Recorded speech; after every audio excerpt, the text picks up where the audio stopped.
What's up, great people, and welcome to another episode of the Fabe Effect Podcast. I'm your boy, Fabe, and I am here to present a topic that is real, straight, and to the point. The topic is, get out your own way. Many of you are in your own way. Many of you are the reason you ain't doing great. Many of you are the reason you haven't gotten to the place that you say you want to get to. You're the problem. And so I'm not here to beat you up, but I'm here to just keep it real with you and let you know that you have to get out your own way. You have to stop blocking your blessing. You have to stop second guessing yourself. You have to stop being that person that's always thinking of the negative outcome instead of the positive outcome. You have to change your thought process. You have to get out of your own way. There's a quote. It says, I need you to confront you because you're the one holding you up. I need you to confront you because you're the one holding you up. I remember when I was in Memphis, I was teaching high school and I was pretty comfortable. I got excited about what God was doing in my life and how he was allowing me to just bless these young people and stuff. But then I started realizing that I wasn't happy. I was happy about making other people happy, but I wasn't truly happy. And I knew that I wanted to be back in Atlanta. I knew that I wanted to move back to Atlanta, but I didn't know how, I could make that transition in the most comfortable way possible. I was like, where am I going to stay? Where am I going to do this? How am I going to do this? I was literally telling myself why this could not happen and why this wasn't going to happen because that, third wasn't working out. I was in my own way until I just woke up one day and I said, you know what? I'm about to do this. I'm about to move back to Atlanta. I'm about to figure this thing out. And I did it. I stepped aside and I allowed God to move for me and to do the things for me. You have to do that. You have to step aside sometime and be okay with not being okay in moments. When I moved back to Atlanta, I downgraded everything. I downgraded my phone service. I started to make sure I was buying groceries instead of going out to eat. I was living with a friend, so I was putting, the time capsule on when I was going to move out, how I was going to move out. I was doing the necessary things to get to the next step. But the first step I took was get out of my own way. So I'm going to share with you all some steps that I did and the things that I did to progress to where I wanted to be in life. The first step I would say is you have to change the game. And what I mean by change the game, you got to change your regular routine. You got to change what you're doing. You cannot just sit around and do the same thing every day and expect different results. What does that call people? Insanity. So you have to change what you're doing. You have to figure out a new way of doing things. You have to figure out a new way of tackling that idea. You have to figure out a new way of making money. You have to explore those other talents that you have. You have to really make sure that what you were doing did not work. So now let me figure out a new way to do it. Not saying you can still yield the same results in being successful, the results that you want to in being successful, but every route can be different. You may be going a route that you need to take another route, and you have to be able to be okay with that. Like, take another route, do it a different way, but get to the goal. So change the game, change your game plan. Like, figure out what you're doing wrong and change it ASAP. Move in a different way. Secondly, forget them. I'm saying forget because I don't know if my young people be watching this, my children, but you know what I really want to say. But forget them. You gotta forget the naysayers. You gotta block out the people that's saying no. True story.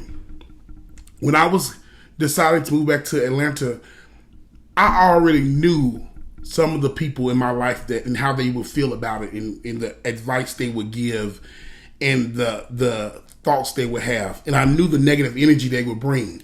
So guess what I did? I kept it to myself. Sometimes you got to keep quiet until you ready to move. You ready to do it. Sometimes you can't seek advice from everybody. Everybody's not looking at what's best for you and what makes you happy. A lot of times people are looking at the logical way of doing things and what's realistic. So it wasn't that I didn't want to tell people or tell certain family members, but I knew what their advice or I knew what their words would be, so I just kept it to myself and I just did it for myself. And sometimes you got to do that. You know, I love mama and daddy. I love grandma and grandmother. I love grandpa and grandma. I love those people that have played those pivotal roles in our lives. But sometimes you have to make a decision for yourself, by yourself. For yourself, by yourself. Because they're subconsciously giving you their energy and what their fears. They're not looking at like, oh, well, this is what you should do because this is your dream. This is your goal. I'm going to help you get there. They're saying, hey, don't do this because I know when I did this, I know when I did this. That's not everybody's way of, that's not everybody's way. You got to be okay with your way of doing it. Sometimes you can't seek that advice from those people because they're going to talk you out of something that probably is for you. So really, really, really, really get in your meditation, get in your connection, your relationship with God, and figure out why you have this desire and figure out what He's going to do to help you get there. And it may not be through somebody else or through a close family member. So I had to ignore the naysayers. People will do things and people will say things because you allow them. They play a position, a role in your life because you put them there. Remember that. Don't get mad and get all of your feelings when people start doing and saying and putting their stank on what you got going on if you allow them to do that. Sometimes you got to say, hey, no offense, but keep your 2 cents. I'm good off your 2 cents. You know what I realized in life? I'd rather have 4 quarters than 100 pennies. I'd rather have 4 quarters than 100 pennies. What does that mean, Faye? That means that get you about a good 4 people, may not even be 4, but get you a good group of people that you know that got your back, that you know that's for you. And all them naysayers, all them extra, all them crowd, all them people that come in and out of your life, bro, cut them off. Throw the deuces at them. Speak to them from a distance. Be cordial. But get you a good 4 that you know got your back, that you know that's not going to steer you wrong, that you know that's going to be on your team regardless, that you know going to push you in the right direction, and keep it pushing. 4 quarters. Mix me with the pennies. And my last point is this. Be okay not being okay. Be okay not being okay. When you get out your own way, when you decide to do something that you have been afraid of doing, you may have a moment where you're not okay. Fear is real, but do it scared.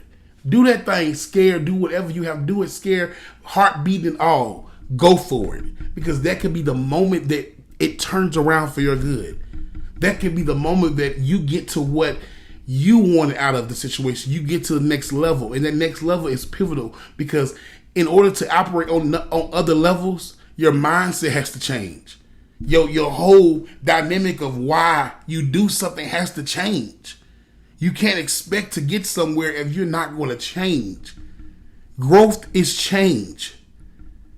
You have to change. You have to change. You have to develop different habits. One thing I'm doing right now, as a transparent moment, I'm disciplined. I'm practicing discipline, and it's hard. It's very hard. But I'm telling myself, I'm not going to do this until I do this. Even though I can jump and do this, I'm not going to do this until I do this, because I have to discipline myself into moving in the way, in the direction that I want to go every day. Yes, God is good. Yes, blessings are flowing. But in order to keep those blessings flowing, you have to develop a routine. You have to develop a mindset. You have to develop the things and the way that you should do things. And you have to do that through discipline. So my word for this topic is discipline. In order to get out your way, you have to develop discipline. You have to figure out, what am I doing wrong and how can I do it another way? So once again, remember what I said. You have to one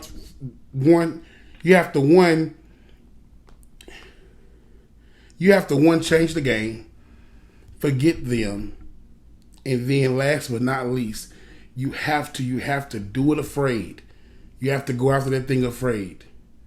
You have to do it anyway. It's okay not to be okay. So get out your way. Don't be sitting around here waiting on blessings to fall in your lap, because that's not how it's going to happen. You got to meet them halfway. You got to be in it to win it. You got to come 100 and then God gonna get that 10%, that 110% on top of that. So you have to be okay not being okay. You have to forget about the naysayers, and you have to change the game, change your mindset, change what you're doing, change the trajectory of your life, and in turn you change the trajectory for those who follow you, those who come behind you.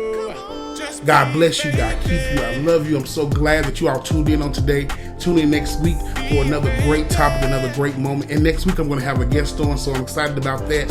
Remember, the best leader works to make even better leaders. Peace out. Get effective.